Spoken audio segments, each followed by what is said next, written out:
জামাত ইসলামের নজিরবিহীন বিজয়কে ছিনিয়ে নেওয়া হয়েছে, ব্যর্থ করে দেওয়া হয়েছে। কিভাবে অতি সূক্ষ্ম এবং ভয়ানক কারচুপি করা হয়েছে, ইঞ্জিনিয়ারিং করা হয়েছে, রেজাল্ট টেম্পারিং করা হয়েছে।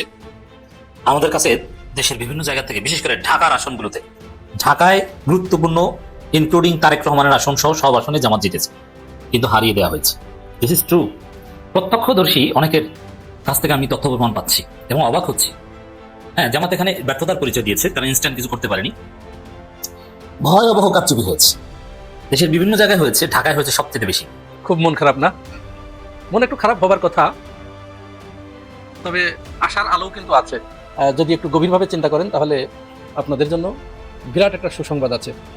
এখন এই যে জামাত ইসলাম হেরে গেল, এখন তাদের কি করা উচিত?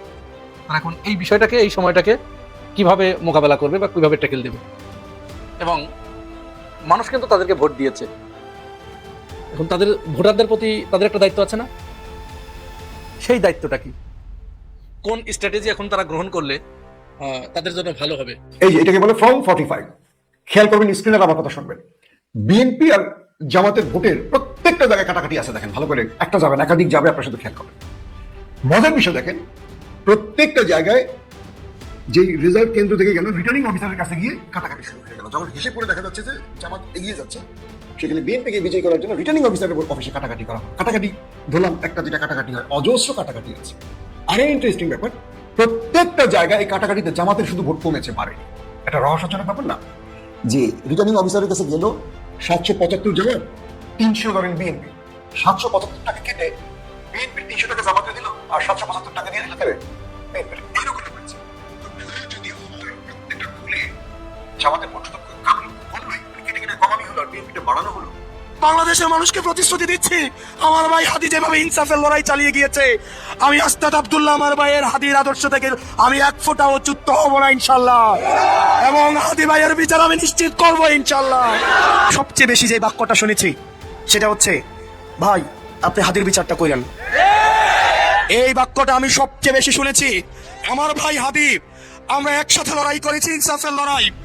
আমার ভাই হাদি এই নির্বাচনী ক্যাম্পেইনে আমার ভাই হাদি টাকা দিয়েছে। আমার ভাই হাদি এবং আমরা একসাথে ইনসাফের লড়াইয়ের জন্য আমরা যাত্রা করেছিলাম। আল্লাহ আমার ভাই হাদিকে শাহাদাত হিসেবে কবুল করেছে। বাসা এখানে ছিল, আপনারা জানেন। আমি 25 বছর মাহমুদের বাস করছি, এখন মিন্টু রোডে থাকি। আমি এই কেন্দ্রেই ভোট দিতে আসছিলাম।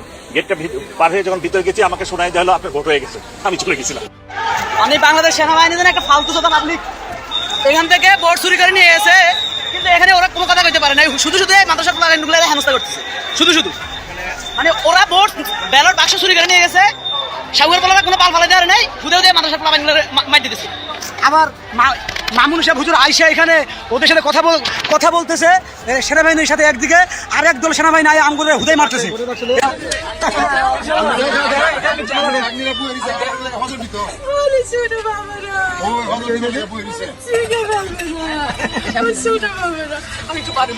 যাবো দাদির ওখানে, এখন আমি আসছি। হ্যাঁ, একটু চলে যাবো দাদির ওখানে, আমি এসে খাবো।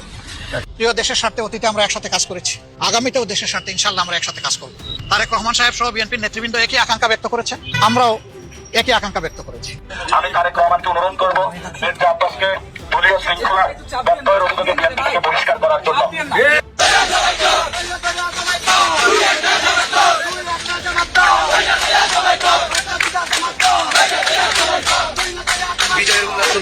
যখনই দেখছে, আমার একটা বক্তব্য নিয়ে আপনারা অনেকেই প্রশ্ন তুলছেন যে চারদিকে জামাতের বিজয় শুরু হয়ে গেছে। হ্যাঁ, বিজয় শুরু হয়ে গেছিল, এটাই সত্য, আমি সঠিক বলেছিলাম। কিন্তু ওই বিজয় দেখেই ওরা হঠাৎ ভোট গণনা বন্ধ করে দিয়েছে, ফলাফল প্রকাশ বন্ধ করে দিয়েছে। তারপরে গভীর রাতে ধীরে ধীরে টেম্পারিং করেছে। অল্প ভোটের ব্যবধানে জামাতের প্রার্থীদেরকে হারিয়ে দিয়েছে। কমপক্ষে 53 আসনে ইঞ্জিনিয়ারিং করে জামাতের নিশ্চিত বিজয়কে ছিনিয়ে নেওয়া হয়েছে। জামাতের ভাইরা, আপনারা হতাশ হবেন না, আপনারা জিতেছেন কারণ জনগণ আপনাদেরকে ভোট দিয়েছে। আল্লাহ সাক্ষী, কারা কোন দলকে ভোট দিয়েছে আমরা তো জানি, আল্লাহ দেখেছেন। তা ভোট চুরি করে যদি কেউ এমপি হয়ে থাকে, ওদের উপর আল্লাহর গজব টুমুর পড়বে, যেরকম আওয়ামী লীগের উপর পড়েছে। জামাতের বিজয়কে ছিনিয়ে নেওয়া হয়েছে, এটাই সত্য কথা। দেশব্যাপী সূক্ষ্ম কারচুপি হয়েছে, তথ্য প্রমাণগুলো জামাত কম্পাইল করছে। তবে হ্যাঁ, এখন জামাত ইনস্ট্যান্ট কোনো অঘটন ঘটাতে পারেনি। আমির জামাত চুপচাপ কেন? হয়তো এই এক্সিস্টিং পাওয়ার স্ট্রাকচারের সাথে টেকা তো সহজ নয়। জামাত দীর্ঘ 17 বছর জুলুম নির্যাতনের মধ্যে ছিল, এখন আবার যদি পাওয়ার স্ট্রাকচারের সাথে সরাসরি কনফ্লিক্টে যায়, এটা খুব কঠিন। সাধারণ জনগণ জুলাইয়ের মতো তো আর জামাতের পক্ষে ওইভাবে হয়তো বা দাঁড়াতো না। জুলাইতে তো পুরো জাতীয় ঐক্যবদ্ধ ছিল, আর এখন ইউনূস সরকার। এখানে এস্টাবলিশমেন্টের বিরুদ্ধে যাওয়া, আবার পশ্চিমাদের ভারতের রেড সিগন্যাল আছে, হয়তোবা আমিরে জামাত দেশকে ভয়াবহ কোনো বিপর্যয়ের হাত থেকে এই টেম্পারিং মেনে নিয়ে তুলনামূলক বড় ক্ষতির হাত থেকে, বড় কোনো অঘটনের হাত থেকে জাতিকে রক্ষা করেছেন। তখন অনেকে বলতেন যে জামাত এই হটকারী সিদ্ধান্ত নিয়েছে, নির্বাচনের বিরুদ্ধে এই করেছে সেই করেছে, এই কারণে দীর্ঘমেয়াদে দেশ একটা মহা অশান্তিতে পড়ে গেছে। এখন যেটা হবে, বিএনপি অলরেডি সন্ত্রাস শুরু করে দিয়েছে, আমরা প্রতিবাদ করতেই থাকবো, এর ফলাফল হবে ভয়াবহ। আওয়ামী লীগের পরিণতির কথা স্মরণ করিয়ে দিব। দেশের বিভিন্ন জায়গায় বিএনপি সন্ত্রাসীরা জামাত এবং এনসিপির উপর হামলা করছে, বাড়িঘরে হামলা করছে, আগুন দিচ্ছে। তারেক রহমানকে অনতিবিলম্বে এগুলো কন্ট্রোল করতে হবে, নইলে পরিস্থিতি কিন্তু ভয়াবহ হবে। বিশ্ববিদ্যালয়গুলো অতি সূক্ষ্মভাবে দখল নেওয়ার পরিকল্পনা করছে। একসাথে সব দখল নেবে তা না, ধীরে ধীরে।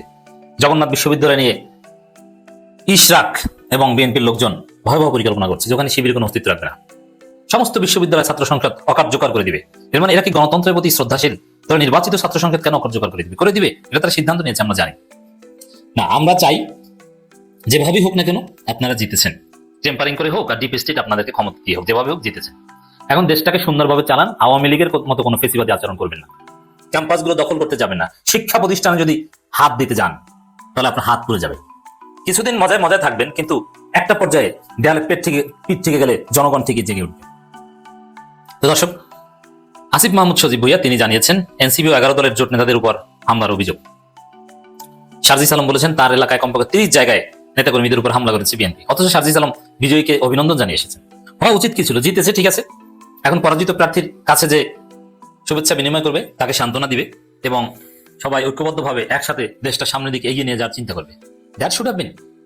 আর তারা হামলা করা শুরু করেছে, যদিও লার্জ স্কেলে অতীতের নির্বাচনগুলোতে যেটা হয়েছে সেরকম হয়নি, কিন্তু তারপরে একটা হামলাকে আমরা টলারেট করতে চাই না। তারেক রহমানকে এগুলো স্ট্রিক্টলি দমন করতে হবে, তাহলে কিন্তু পরিণতি ভালো হবে না। তো দর্শক, দেশের বিভিন্ন স্থানে এনসিপি 11 দলের জোটের নেতাকর্মীদের উপর হামলা অভিযোগ করেছেন জাতীয় নাগরিক পার্টির মুখপাত্র আসিফ মাহমুদ সজীব ভুইয়া। অভিযোগ অনুযায়ী হামলাকারী শুধু নেতাদেরই নয়, তাদের বাড়িঘর ও পরিবারের সদস্যদের হুমকি দিচ্ছে। এই যে বাড়িঘরে হামলা করা, এটা সুস্পষ্টভাবে মানবাধিকার লঙ্ঘন। হামলার ঘটনাগুলো যার সামনে আসে, কিন্তু হামলা যেগুলো করা হয়নি, অলরেডি থ্রেট দেওয়া হয়েছে, এগুলো অনেকে চুপচাপ, অনেকে বাড়ি থেকে চলে গেছে, এমন ঘটনা ঘটেছে। এটা কেমন বাংলাদেশ? এত রক্ত, এত জুলাই, এরপরে নেতাকর্মীরা বাড়ি থাকতে পারবে না, নির্বাচনে জয় পরাজয়ের কারণে, তাও আবার ডিপ স্টেটের মেকানিজম করে জয়, এর কারণে? এটা হতে পারে না। জামাতকে এখানে স্ট্রিক্ট রোল প্লে করতে হবে। এদেশের নাগরিক, তারা নাগরিক অধিকার, রাজনৈতিক অধিকার তাদেরকে পেতে হবে। একজন জামাত এনসিপির গায়ে যদি হাত দেওয়া হয়, কয় ঘন্টায় হিসাব নিতে হবে। এখন থেকেই সোচ্চার হন, আসেন। তো জামাতের নিশ্চিত বিজয়কে ছিনিয়ে নেওয়া হয়েছে। এখন হ্যাঁ, জামাত রিয়েলিটি মেনে নিয়েছে, এগুলো করবে না। এগুলো করলে দেশ আরো ভয়াবহ বিপর্যয়ের মধ্যে পড়বে। কারচুপির মাধ্যমে যে ক্ষতি হয়েছে তার চেয়ে বড় ক্ষতি হবে যদি জামাত এখন রিঅ্যাকশন দেয়। এটা আমির জামাত বুঝে শুনে, আমির জামাতের সিদ্ধান্ত অনেকে মানতে পারছেন না। বুঝবেন, কিছুদিন পর বুঝবেন যে আমির জামাত কতটা দূরদর্শী সিদ্ধান্ত নিয়েছে। তাহলে ভয়াবহ বিপর্যয় নেমে আসবে, আবার সেই অত্যাচারের স্টিম রোলার নেমে আসবে জামাত ইসলামের উপর। কারণ ডিপ স্টেট এটা মারাত্মক জিনিস। জুলাই বিপ্লব ডিপ স্টেটকে কিচ্ছু করতে পারেনি, সে আগের স্ট্রাকচার বল। আমরা অনেক কিছু বলেছি, কিন্তু কিছু হয়নি। ধরো স্যার ভাই, কিছু হবে বলে মনে হচ্ছে না। তো এই পরিস্থিতিতে জামাতের এখানে তেমন কিছু করার ছিল না। জাতি হিসেবে আমরা অসহায়, অন্যায়ের কাছে আমাদের মাথা নত করতে হচ্ছে। তবে এখন তুলনামূলক ভালো যেটা, সেটা গ্রহণ করতে হবে। তুলনামূলক কম খারাপ, মাসলাহাতে মুরসালা, তাছাড়া কিছু করার নেই। দর্শক, জামাত ইসলামী অভিযোগ করছে প্রার্থীদের রহস্যজনক হার ও নির্বাচনের স্বচ্ছতা নিয়ে প্রশ্ন ঢাকা 7 আসনে বিভিন্ন জায়গায় সুস্পষ্টভাবে কিভাবে হারিয়ে দেওয়া হয়েছে সবগুলো কম্পাইল করছে। তবে হ্যাঁ, জাতিকে এটা জানাতে হবে, সংসদে যেতে হবে, শপথ নিতে হবে এবং জাতিকেও জানাতে হবে যে কিভাবে তাদেরকে পরাজয় করতে বাধ্য করা হয়েছে। তবে জনগণ যেভাবে জামাতকে উজাড় করে দিয়েছে, জনগণের প্রতি হাজারো শ্রদ্ধা। মানুষ নীরবে নিভৃতে ভোট দিয়েছে। মানুষ নতুন কিছু চেয়েছিল, দুর্নীতি চাঁদাবাজি থেকে মুক্তি চেয়েছিল, কিন্তু সেটা হয়নি। কিছুদিন পর জামাত কি জিনিস, জামাতের অভাব মানুষ ফিল করবে। জামাতের অভাব মিন্স জামাত ক্ষমতা আসলে দেশটা কত সুন্দর হতো, এটা মানুষ উপলব্ধি করবে। হায় হায় বলে আফসোস করা শুরু করবে। Just wait and see. খুব মন খারাপ না? মন একটু খারাপ হবার কথা, তবে আশার আলো কিন্তু আছে। যদি একটু গভীরভাবে চিন্তা করেন তাহলে আপনাদের জন্য বিরাট একটা সুসংবাদ আছে। এখন এই যে জামাত ইসলাম হেরে গেল, এখন তাদের কি করা উচিত? তারা এখন এই বিষয়টাকে, এই সময়টাকে কিভাবে মোকাবেলা করবে বা কিভাবে ট্যাকেল দেবে।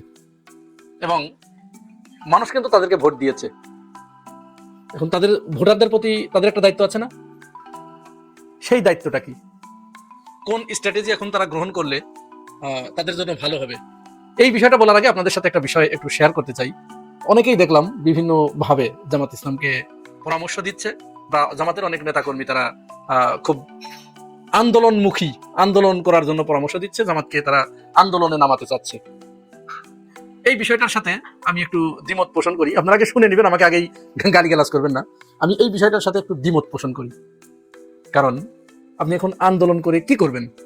আমার কাছে তো মনে হয় যারা এই আন্দোলনের পরামর্শ দিচ্ছে, যে জামাত এই যে এত বড় একটা মেসাকার করে দিল, এরকম ফল উল্টে তাদেরকে হারিয়ে দিল, হ্যাঁ এটি তো অস্বীকার করার উপায় নেই, কিছু কিছু তো অনিয়ম হয়েছেই, এটি তো প্রতিষ্ঠিত কথা। কিন্তু এইটার পরেও তো সামনে আগাতে হবে, মেনে নিতে হবে, কিছু করার নাই এখানে। এখন যারা আন্দোলনে নামার জন্য জামাত ইসলামকে উস্কে দিচ্ছে, তাদের বিষয়ে একটি কথা আগে একটু বলি আসেন। আচ্ছা চিন্তা করুন তো আপনারা, 5 আগস্ট 2024 এর আগের কথা একটু চিন্তা করুন তো, কোথায় ছিল জামাতের অবস্থান? এই রাষ্ট্রের প্রতিটি অণু পরমাণু, প্রতিটি ধূলি, প্রতিটি কণা চেয়েছে বিএনপি ক্ষমতায় আসুক। জামাত ইসলাম জনগণের ভোট পেয়েছে, প্রচুর ভোট পেয়েছে। তাদের জন্মের পরে 71টা আসন পাওয়া এটাই প্রথম। এটাকে আপনি যদি আপনার পরাজয় ভাবেন তাহলে ভুল করবেন, এটা আপনার বিজয়, মহা বিজয়। এই যে 71টা আসন, এটা জনগণ ভোট দেয়নি? অবশ্যই জনগণ ভোট দিয়েছে। আরো একটু পেলে ভালো হতো, এবং এক্সপেকটেশনও ছিল আরো একটু পাওয়ার, কিন্তু সেখানে একটা কিছু হয়েছে। এখন এই আসনগুলো পাওয়ার পরে বা অনিয়ম হয়েছে, এইটার পরে এইটা ভেবে যদি বিএনপিকে সহযোগিতা না করে, বা যারা সরকার গঠন করতে যাচ্ছে তাদেরকে যদি সহযোগিতা না করে আন্দোলনে যায়, তাহলে বলুন তো কি অবস্থা হবে জানেন? আন্দোলনে নামার সাথে সাথে এই রাষ্ট্রের যারা চায় নাই জামাত ক্ষমতায় আসুক, যারা এই রাষ্ট্রের যারা মনে করেছে যে জামাত ক্ষমতায় আসলে তাদের স্বার্থের চরম ব্যাঘাত ঘটবে। কেমন ব্যাঘাত ঘটবে আমি একটা উদাহরণ দিই। যে লোকটা রেল কোম্পানিতে চাকরি করে, ও তো রেল কোম্পানিতে চাকরি শুধু করে না, ও রেলের তেল বিক্রি করে খায়, এবং ওর বেতনের পরেও ওর সন্তানকে যে ভালো একটা স্কুলে পাঠায়, সেই স্কুলে মনে করেন যে মাসে 40,000 টাকা তাকে বেতন দিতে হয়। এখন ওর চিন্তা যে এই রেলের তেল বিক্রি করে, চুরি করে আমাকে এই বেতন তুলতে হবে, আমার সন্তানের ওই বেতন তুলতে হবে। তো সেই লোকটা তো চিন্তা করেছে জামাত ইসলাম আসলে তো আমি আর এই তেল বিক্রি করতে পারবো না। তাহলে ও কোন আক্কেলে ওর বাঁশঝাড়ের কাছে গিয়ে বলবে যে ও বাঁশ তুমি ঝাড়ে কেন, আমার পাশায় এসো? এটা সে বলবে না। কেউ নিজের বাঁশ নিজে নেয় না। আচ্ছা, যে পুলিশ অফিসার, একজন মনে করেন ওসি, তার একটা টার্গেট আছে, তার মান্থলি এত ইনকাম করতে হবে। তো ও যখন চিন্তা করবে জামাত ইসলামের আমির যখন বলেছে যে আমরা ক্ষমতায় গেলে কেউ যদি দুর্নীতি করে বা ঘুষ খায় ওর পেটের ভিতর থেকে বের করে আনবো, এটা শোনার পরে তার কপালে ভাঁজ পড়েছে না? কারণ এই রাষ্ট্রের সিস্টেমটাই দাঁড়িয়ে গেছে, এটাই রাষ্ট্রের সিস্টেম। এটা আপনি যখন বন্ধ করতে যাবেন, কেউ কোন দল এটা বন্ধ করতে গিয়ে এখানে সে রাজনীতি করতে পারবে না। তো ওই ওসি আপনার রাষ্ট্র ক্ষমতায় আনবে, ওর রিজিক বন্ধ করবে নিজে নিজে, এটা কোনো পাগলে বিশ্বাস করে? ঠিক এইভাবে আপনি প্রত্যেকটা, আমি আর বললাম না, প্রত্যেকটা সেক্টর ধরে ধরে ধরে ধরে আপনি আগানোর পর একটু চিন্তা করুন তো, এরা আপনাকে ক্ষমতায় আনবে?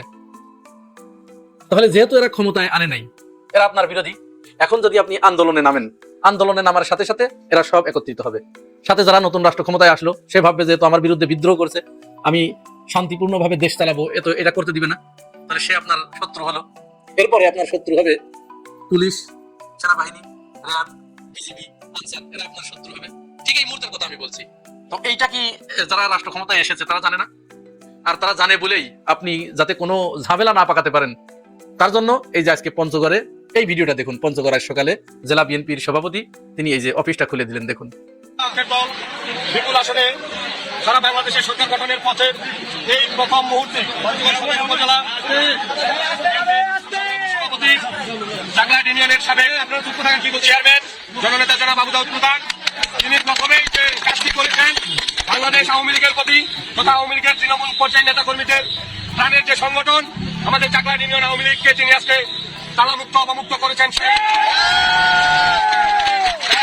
পাকিস্তান বানাতে চেয়েছিল, যারা বাংলাদেশের স্বাধীনতার পক্ষের প্রতিটি দলকে নিশ্চিহ্ন করার চিন্তা ভাবনা করে বাড়িতে অফিসে হামলা করে বন্ধ করে রেখেছিল, সেই অফিস আজকে প্রথমেই তিনি চাকলাট ইউনিয়ন আওয়ামী লীগ অফিস অবমুক্ত করলেন। চাকলাট ইউনিয়ন আওয়ামী লীগ সহ সকল অঙ্গ সহযোগী সংগঠনের পক্ষ থেকে তিনার কাছে আমরা কৃতজ্ঞতা প্রকাশ করছি। সেই সাথে আগামী দিনে যে কোনো মিছিল, মিটিং, আন্দোলন, সংগ্রাম, স্বাধীনতার সপক্ষে সকল উন্নয়নের ক্ষেত্রে আমরা না আওয়ামী লীগ, না বিএনপি, না জাতীয় পার্টি সকলে ঐক্যবদ্ধ হয়ে স্বাধীনতা বিরোধীদের পক্ষে থাকবো এবং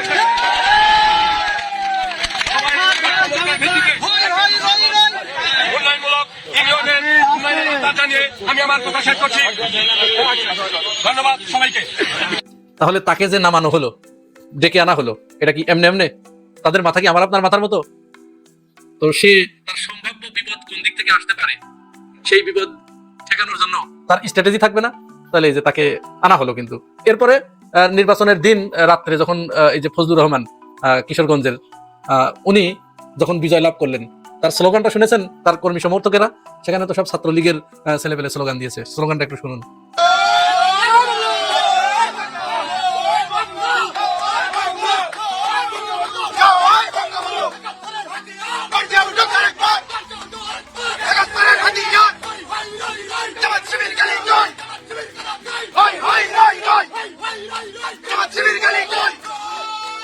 তাহলে এরাও এসে যোগ দেবে। এরা হচ্ছে সুযোগ সন্ধানী।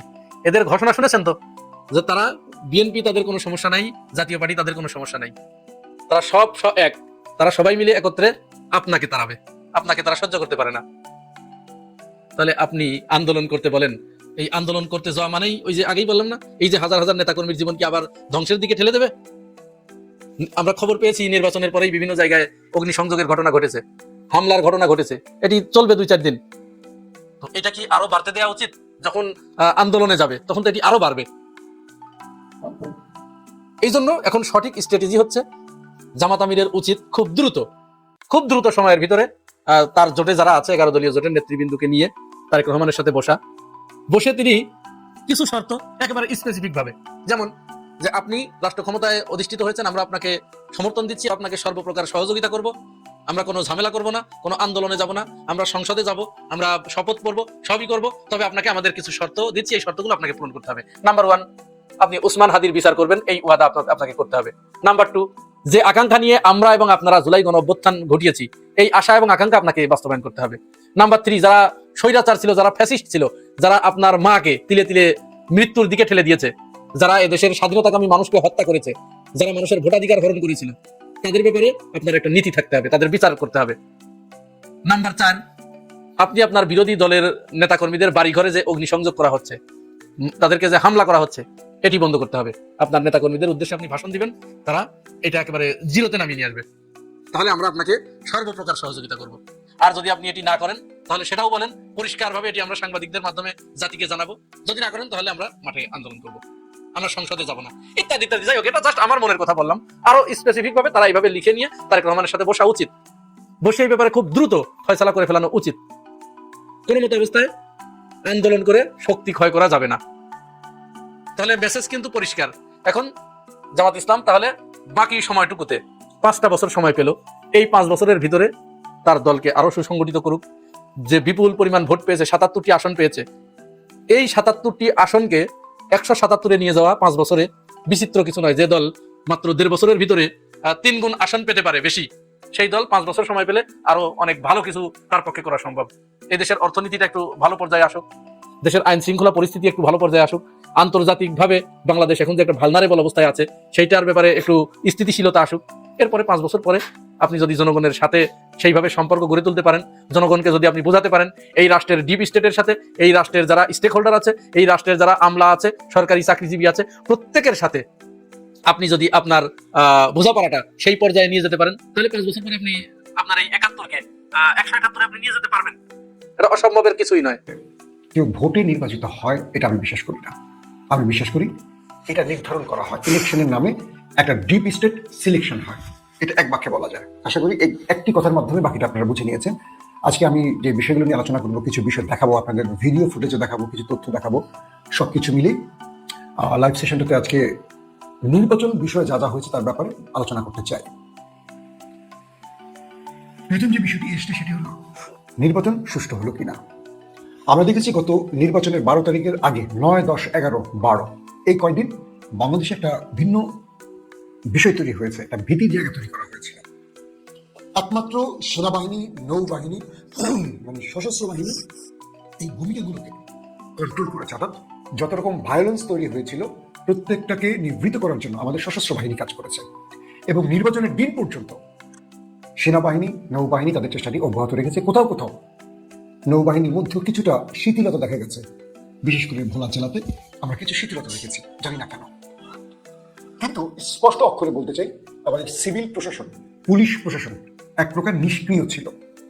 তারা আগে থেকেই হয়তো ডিপ স্টেটের মেসেজ পেয়ে গেছেন এবং তারা সেই অনুযায়ী তাদেরকে শামুকের মধ্যে লুকিয়ে রেখেছিলেন। খুব বড় কার্যক্রম পুলিশকে দেখেনি, জনগণ পুলিশের কাছে আস্থা নিয়ে যায়নি, কারণ জানে পুলিশ সব বুঝেও চুপ। কিন্তু আমাদের সশস্ত্র বাহিনী মাঠে লড়াইটা শেষ পর্যন্ত করে গেছে, তাদের জন্য আমাদের স্যালুট। 2 নম্বর বিষয়,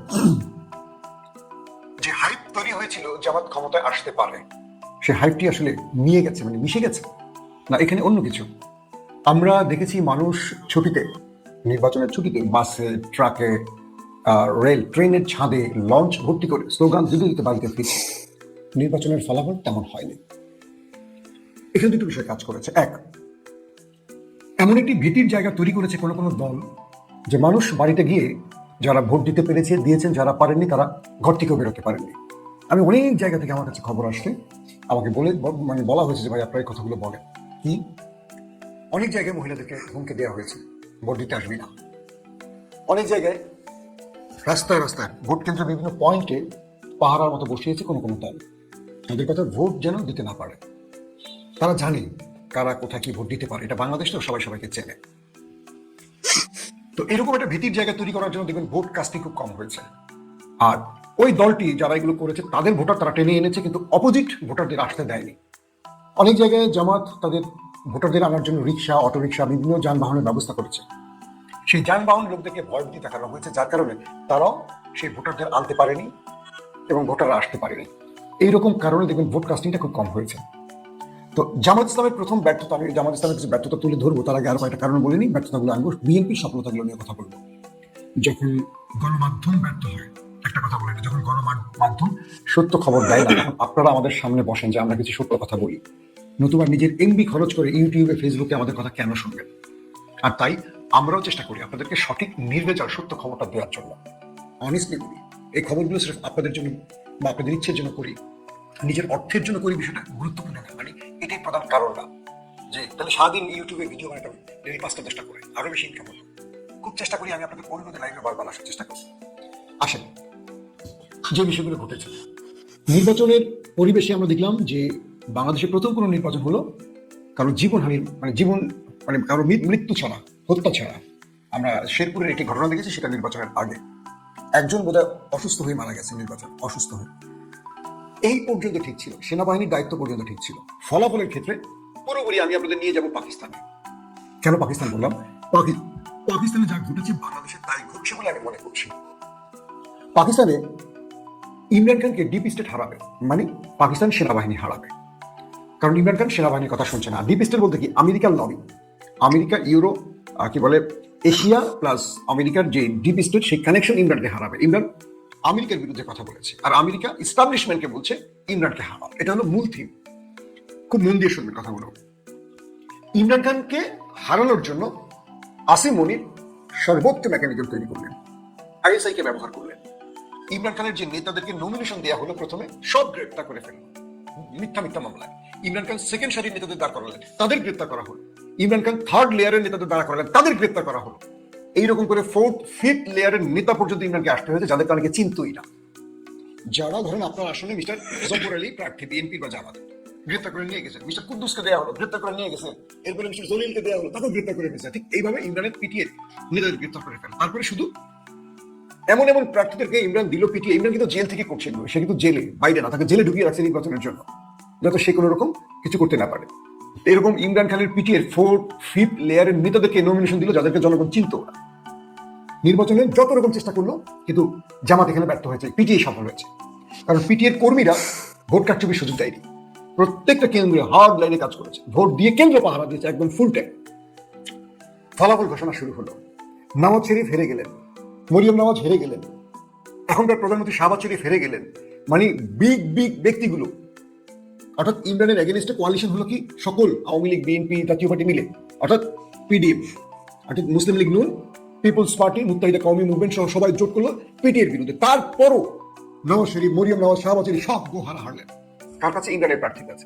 ফলাফল আসতে শুরু করলো ঠিক বাংলাদেশে কালকে যা ঘটছে পাকিস্তান তাই হয়েছিল আগে। কি ঘটলো? ফলাফলে প্রথম দিকে মিডিয়া কি করলো, যেখানে যেখানে জিতলো পিডিএম ওগুলো বলা শুরু করলো, পিটিআইটা স্টপ রেখে দিল। প্রথমে দেখালো অমুক জায়গায় অমুক, অমুক জায়গায় অমুক। এট এ টাইম পিটিআই নির্ভর কিছু করলো মাধ্যম, বোল্ড টিভি, এয়ারওয়াই টেলিভিশন, তারা কি করলো, দেখলো যে কি মিডিয়া খুব শুরু হয়ে গেছে। তারা কি করলো, পিটিআই রেজাল্ট দেওয়া শুরু করে দিল। পিটিআই টানা 125টা আসন জিতে গেল। সিরিজ অমুক জায়গায় পিটিআই, অমুক জায়গায় পিটিআই, অমুক জায়গায় পিটিআই, অমুক জায়গায়। রেজাল্ট শিটে আমি লাইভ দেখতেছি যে পিটিআই মোটামুটি 200-র উপরে আসন পাচ্ছে, একক একটা দল। সঙ্গে সঙ্গে সেনাপ্রধান আসিম মুনির কি করলেন, আইএসআই কে ব্যবহার করলেন, বললেন রেজাল্ট স্টপ। হঠাৎ রেজাল্ট স্টপ। যে রেজাল্ট কয়েক ঘন্টার মধ্যে বের হওয়া শুরু করছে, ইমরান খানের দল 100-র উপরে আসন পেয়ে গেছে, হঠাৎ রেজাল্ট স্টপ। আর রেজাল্ট হয় না। আমি বাংলাদেশ থেকে বারবার যোগাযোগ করতেছি, এয়ারওয়াই টেলিভিশনে আমার বন্ধুরা আছে আর যারা টেলিভিশনে কাজ করে, বলছে ভাই জানি না রহস্যজনক কারণে রেজাল্ট স্টপ। দেখেন বাংলাদেশের রেজাল্ট স্টপ। কি করলো, বাংলাদেশের কিছু প্রার্থীর রেজাল্ট আগায় যাচ্ছে, জামাত আগানো ধাম করে রেজাল্ট স্টপ, কোনো কারণ ছাড়া আটকে দেওয়া হলো। শেষ পর্যন্ত পাকিস্তানের সেই রেজাল্ট হলো 5-6 দিন পরে। বাংলাদেশে যদিও সেটা হয়নি, কারণ বাংলাদেশের সেনাবাহিনী কাজটি করে নাই, এটা করছে সিভিল প্রশাসন, পাকিস্তানি কাজটি সেনাবাহিনী করছে। শেষ পর্যন্ত 200-র উপরে প্রায় 225-30টি আসন পাওয়া পাকিস্তানের তেহরিক ইনসাফ আর একটা আসন দেওয়া হলো না। আশা কি করলো, ঠিক বাংলাদেশের যে কাজটি হয়েছে। পাকিস্তানের পুলিং রেজাল্ট, যেটা ভোট কেন্দ্র থেকে যায় প্রিজাইডিং অফিসারের সিগনেচার সহ, এটাকে বলে পুলিং রেজাল্ট। আমরা বলি পাকিস্তানে এটা বলে ফ্রম 45। খেয়াল করবেন, ফ্রম 45, অর্থাৎ প্রতিটি কেন্দ্রের ফলাফলগুলোকে কম্পাইল করে, প্রতিটি কেন্দ্রের ফলাফলকে যখন রেজাল্ট করে তখন সিগনেচার দিয়ে প্রত্যেক প্রার্থীকে দিয়ে দেওয়া হয়। তো এই রেজাল্টে তেহরিক ইনসাফ বিজয়ী হয়ে যায়। আইএসআই কি করলো, তারা নির্বাচন কমিশনের চাপ দিয়ে তারা রেজাল্ট স্টপ করে দিয়ে তারা করলো কি, ফর্ম 47 ঘোষণা করলো। ডিসি সাহেবরা যে রেজাল্ট দিবে সেটা, মানে ওই যে পুলিং এর যে রিপোর্ট সব বাদ, আর কোনো ডিসি সাহেব নিজে হাতে লিখে দিয়েছেন, ওইগুলি আইএসআই পক্ষ থেকে নির্বাচন কমিশন ঘোষণা করলো অমুক বিজয়ী, অমুক বিজয়ী, অমুক বিজয়ী। একেবারে বিজয়ী একটা দল তেহরিক ইনসাফকে হারানো হলো। আসেন বাংলাদেশে কি হলো, বাংলাদেশে টেলিভিশনগুলো মিডিয়া কো করলো। টেলিভিশনগুলোর আগে থেকে ডিপ স্টেট বা আমাদের ইন্টেলিজেন্সের সাথে তাদের প্ল্যান ছিল। তারা কি করলো, প্রতিটা আসলেই দেখবেন, আমি আপনাদেরকে প্রমাণ সহ দেখাই, খেয়াল করেন, আমার স্ক্রিন এখন দেখতে পারবেন আপনারা। এই যে এটাকে বলে ফর্ম 45। খেয়াল করবেন, স্ক্রিনে আমার কথা শুনবেন। বিএনপি আর জামাতের ভোটের প্রত্যেকটা জায়গায় কাটাকাটি আছে, দেখেন ভালো করে, একটা যাবে না একাধিক যাবে, আপনার সাথে খেয়াল করেন। মজার বিষয় দেখেন, প্রত্যেকটা জায়গায় যে রেজাল্ট কেন্দ্র থেকে গেল, রিটার্নিং অফিসারের কাছে গিয়ে কাটাকাটি শুরু হয়ে গেল। যখন হিসেব করে দেখা যাচ্ছে যে জামাত এগিয়ে যাচ্ছে, সেখানে বিএনপিকে বিজয়ী করার জন্য রিটার্নিং অফিসারের অফিসে কাটাকাটি করা হয়। কাটাকাটি ধরলাম একটা দুটা কাটাকাটি হয়, অজস্র কাটাকাটি আছে। আরো ইন্টারেস্টিং ব্যাপার, প্রত্যেকটা জায়গায় কাটাকাটিতে জামাতের শুধু ভোট কমেছে, বাড়েনি। একটা রহস্যজনক ব্যাপার না, যে রিটার্নিং অফিসারের কাছে গেল 775 জামাত, 300 ধরেন বিএনপি। 775টাকে কেটে বিএনপির 300 টাকা জামাতে দিল, আর 775 টাকা দিয়ে দিল কেন বিএনপি। এইরকম হয়েছে। তো ভুল যদি হয়, প্রত্যেকটা ভুলে জামাতের ভোট শুধু কমলোই, কেটে কেটে কমানি হলো আর বিএনপিটা বাড়ানো হলো, এটা রহস্যজনক না? দেখেন, ঠিক পাকিস্তানের আদলে হলো। এটা কিন্তু আমাদের সেনাবাহিনী করেনি, আমাদের সিভিল প্রশাসন করেছে, যারা রিটার্নিং অফিসার তারা করেছেন, তারা মাঠ প্রশাসনে। আমরা দেখতে পাচ্ছি ঢাকাতে আমাদের নাসির পাটোয়ারি এগিয়ে আছে, রহস্যজনক কারণে কেন্দ্রের রেজাল্ট বন্ধ। আমরা দেখলাম 17-তে খালিকুজ্জামান এগিয়ে যাচ্ছে, হঠাৎ রেজাল্ট বন্ধ। এইরকম করে রেজাল্ট বন্ধ করে করে করে করে শেষ রাতে মেকানিজম গুলো করা হয়েছে। এটা বলছেন অনেকে, এটা জামাতের লোক, এটা আমি বলছি না, এটা জামাতের লোকের অভিযোগ, তারা কালকে সাংবাদিক সম্মেলন করে বলছে। এখন বিষয়টা হলো, নির্বাচনে আসলে এগুলো হয়। জামাতের ব্যর্থতাগুলো কি জানেন? জামাত তারা মানুষকে ভোট দেওয়ার জন্য তাদের সকল মেসেজ ক্লিয়ার করতে পেরেছে, কিন্তু ভোটার রক্ষা করতে পারেনি। ভোটারদেরকে সাহস দিয়ে কেন্দ্রে আনতে পারে নাই সব জায়গায়। আবার যেই ভোটটা জনগণ দিয়ে গেছে গোপনে, সেই ভোটটার হেফাজত করতে পারে নাই। কেন পারে নাই? আপনি একটা ভিডিও ফুটেজ দেখেন, একটা রিটার্নিং অফিসারের অফিসে কি হচ্ছে।